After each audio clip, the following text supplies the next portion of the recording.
Now that we've created our room defaults, we can start adding the required products. You can see the product library set out in categories, starting with base cabinets, tall cabinets, upper cabinets or wall cabinets, pantry units, and components. Components are where you'll find panels, but you are also able to order standalone doors, inner drawer components, and also kickboards. Jumping back to the product menu, we're going to select bases, base cabinets, and we're going to add in a base pair of doors. You'll notice that our exterior material default of bleached walnut has been brought across, which is shown on the cabinet image, as well as our other defaults from what we had set up in the previous steps at the start.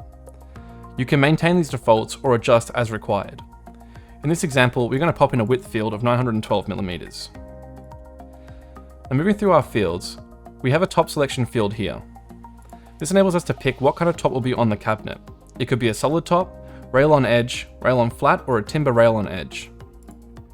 If necessary, we can change any of the defaults within the tabs up the top. So if needed, we can change the materials in this tab, the door specifications including hinge properties and margins in this tab, and we can also modify or add any shelves in this last tab. Notice that our visual display adjusts as we make changes to the shelving. Jumping back to the sizes tab, at the bottom we have a section for notes and variations.